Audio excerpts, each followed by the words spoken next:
We just like write it in like not really here. Today we learned a little bit about ISIS. Is Applause for ISIS. Wow.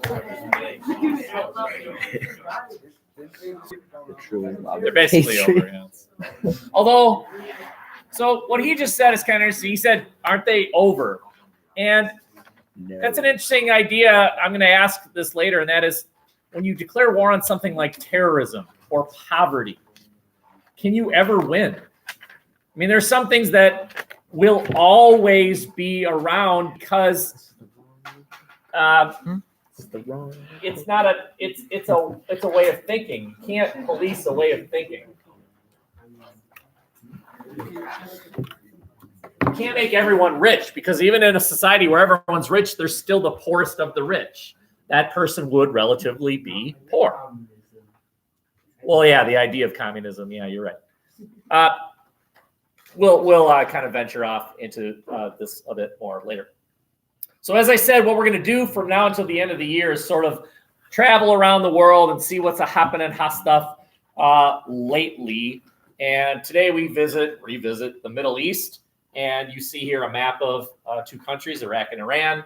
Do you remember that the Persian Gulf War, 1990, started when Iraq invaded Kuwait, and then the Americans sent soldiers to Saudi Arabia, which made people in Afghanistan called Al-Qaeda angry. They started plotting 9/11 as a result of this.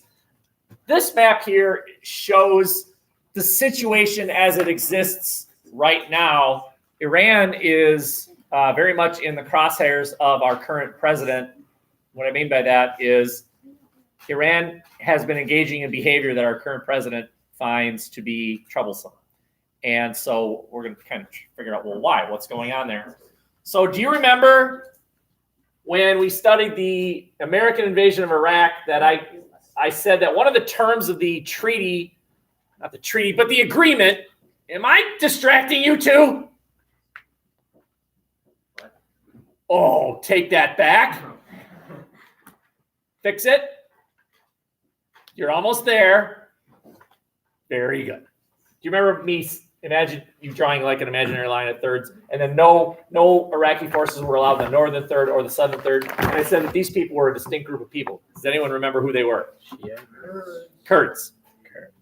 And then the bottom third were Shiites, and the middle third were Sunnis. Okay.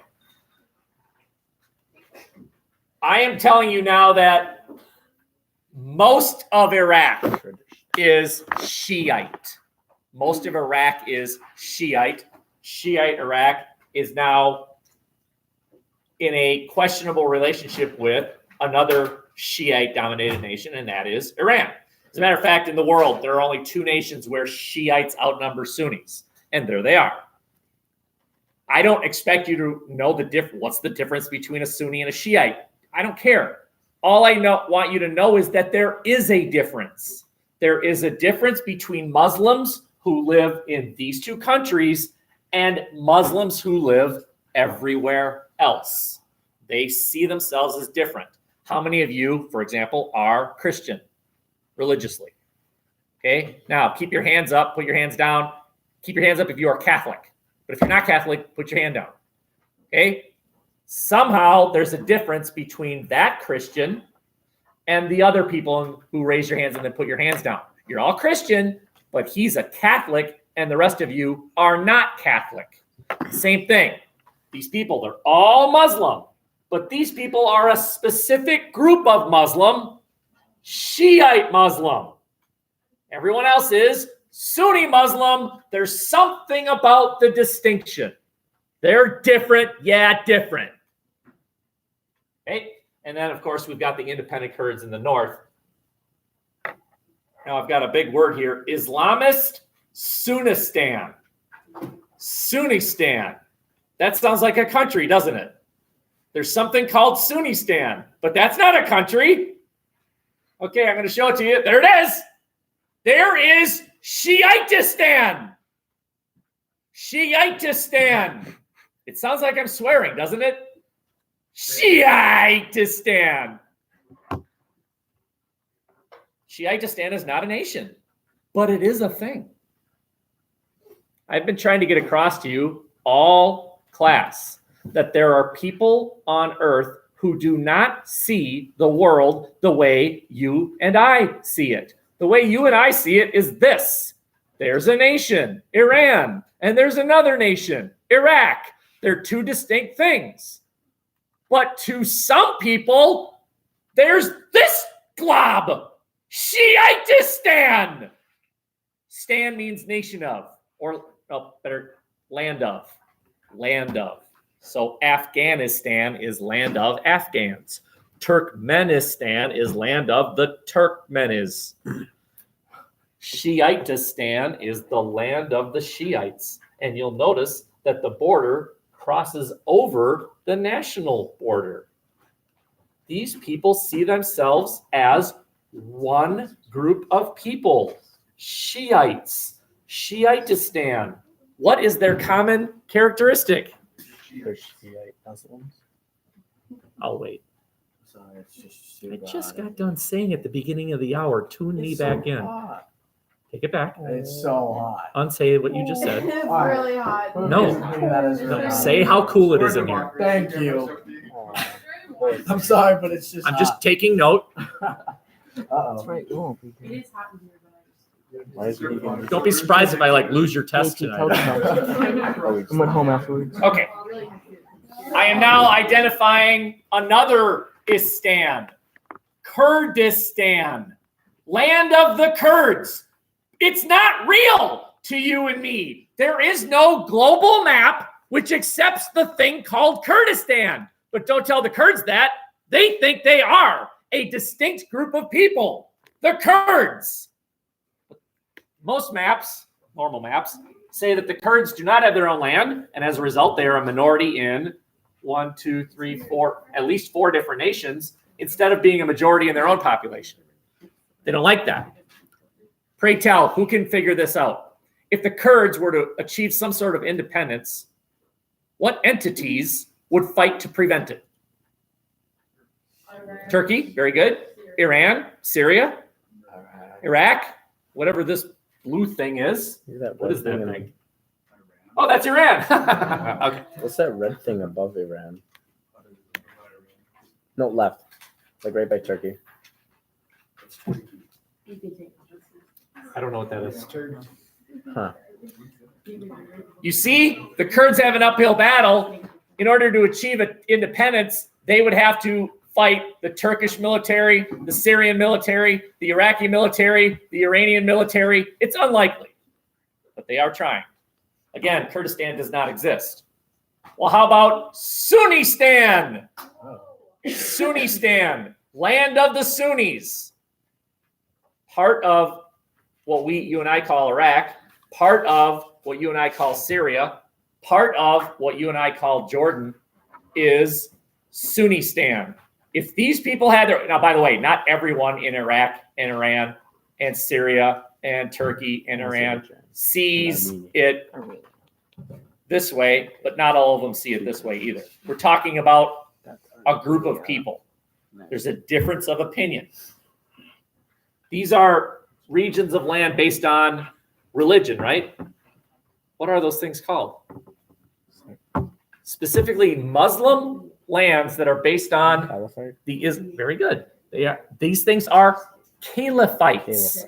They would be ruled by a caliph. That's a Muslim ruler. A caliph is a Muslim ruler. You and I look at that and say, that's not right. But they look at this and say, that's not right. Here's our view of the way the world should be, and here's their view of the way the world should be. Well, that's a problem. That's a problem if you have two competing versions of the way the world should be. I've got a few more things to identify here. Saudi Arabia sees itself as an ally of the Sunnis. So Saudi Arabia is champion of the Sunnis, and Iran is champion of the Shiites. There's your Cold War conflict. Remember what I said? That Saudi Arabia and Iran are fighting a proxy war in other places, Yemen. What's it based on? This. Will you sit over here? Hurry up. Well, if you're going to act like a little kid, I'm going to treat you like one. Come on, what? Come on, let you keep doing what you're doing? Let's go, move. Come on over here, little boy. Little boy. That's how you're acting. Another video not being used in the website. So the proxy war is in Yemen, which is right here, but it's based on religion. It's based on religion. Okay, it's just like when the Crusades, right? When the invading Christian armies would take on Islamic warriors in the Middle Ages, based on Crusades. Well, this is sort of based on that as well. Okay, but I have one more village. It's called Dictatorville. Dictatorville. Look, we're going to try and find it here. There's Syria. There it is. Now I'm going to show you overlying situations. Part of it's controlled by a group called the Kurds. Part of it's controlled by a group called the Sunnis. And then part of it's controlled by a group called the dictators, I guess. Guess what's going on in Syria right now? Civil war. Civil, and you can see why.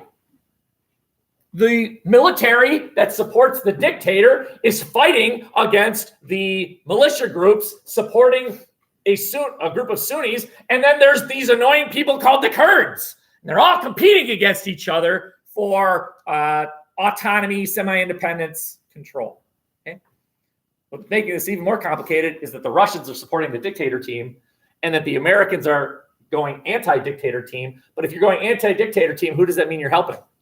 Yes. Maybe the Sunnis. So you're supporting a religious-based group, and you're supporting them not because of what they're for, but because of what they're against. We don't like the dictators. But that means we're helping the Sunnis, which means we are accepting their view of the world, and we don't. We don't accept it, so we're sort of stuck between a rock and a hard place. By opposing this group, are we helping this group? But we don't like that group either. But we don't want to support the dictator team. The dictator team behaves badly. So we're sort of in a pickle. Okay. And I agree with you if you're thinking, holy cow, this is a lot. Yep, the world's a complicated place. Questions?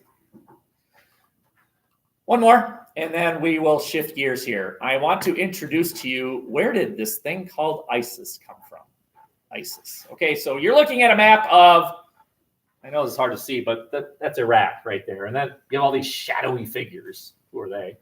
And then this is about the year 2007. We're going to try and figure out, what is this thing called ISIS? Where'd they come from? How'd they begin? Okay, so it all began when the Americans invaded Iraq 2003. Okay, why did the Americans do that? Someone remind me. Invaded Kuwait. Well, hold on now. He just said because Iraq invaded Kuwait. That was 1991. Why did we re-invade in 2003? Dictator man bad. What? Very good. They violated the terms of the agreement ending the 1991, right? They did not allow for inspections. They maybe had weapons of mass destruction, whatever. They had a dictator. Okay. The United States overthrew the Sunni government, overthrew the Sunni-controlled government of this guy, Saddam Hussein. Well, if you're the Sunnis, you create a secret underground group you resist. Remember the Vietnam War? The Viet Cong. When the Americans went to Vietnam, they fought the Viet Cong.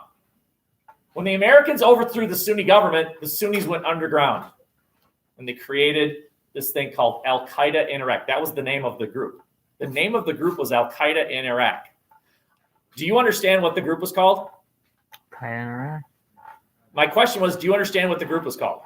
Yeah. Okay. I would like you now to tell me in one uninterrupted sentence, no breaths, the name of the group followed by where they were located. Al-Qaeda in Iraq. Al-Qaeda in Iraq.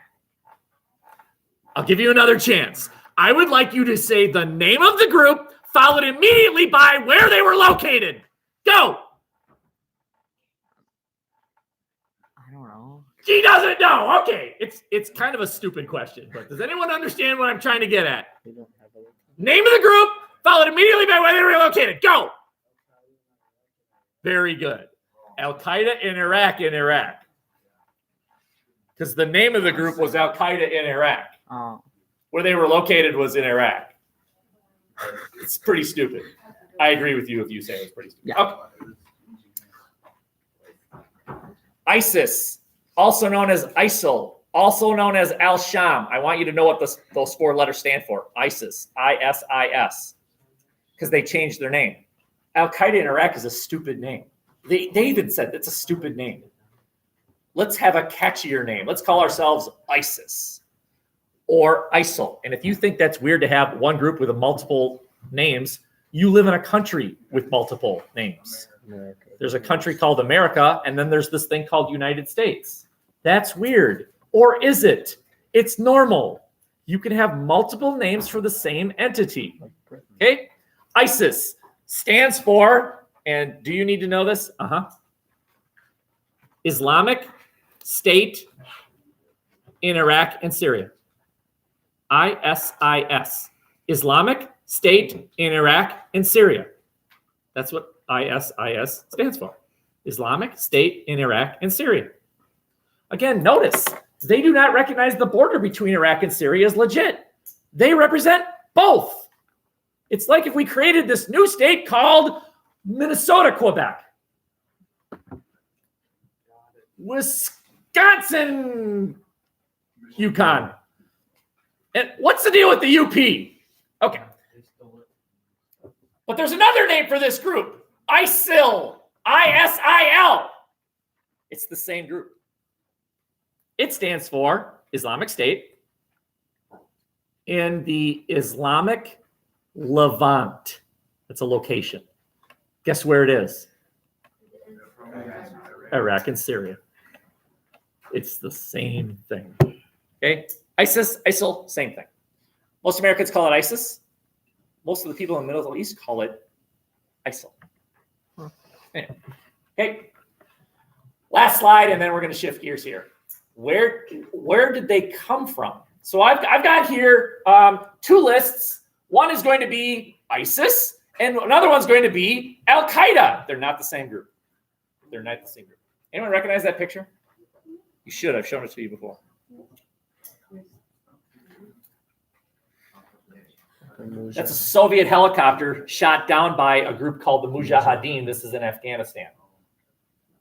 Al Qaeda. Am I interrupting? What's so weird is I started today's class by saying, now really focus, and they're in La La Land, and I don't know where you two are, and you've had a great day. What's going on today, people? Come on now. School.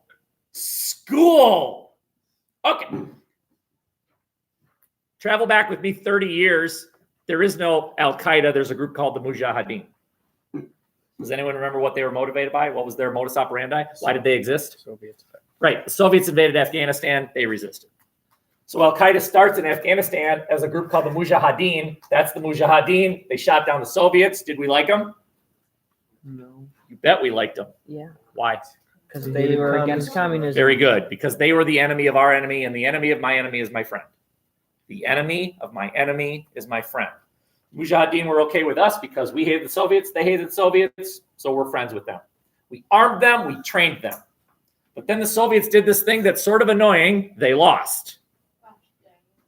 When our enemy is gone, look what happens to our friend.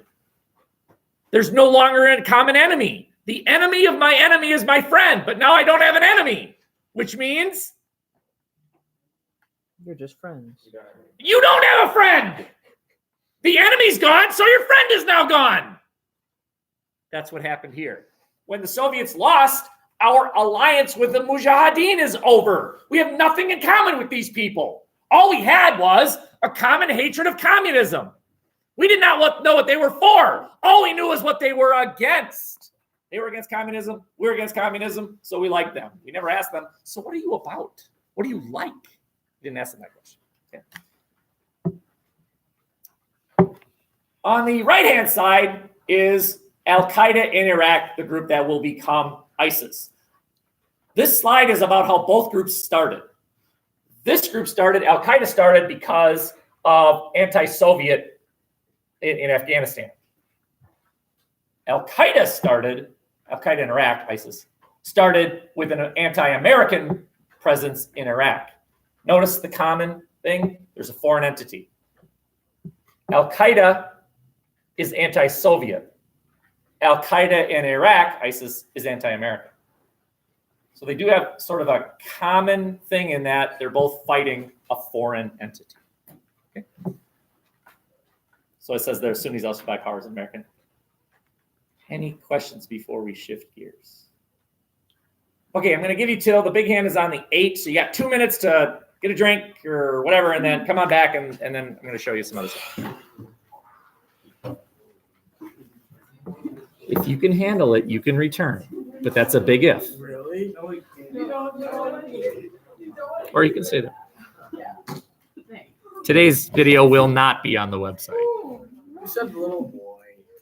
Well, he acted like one.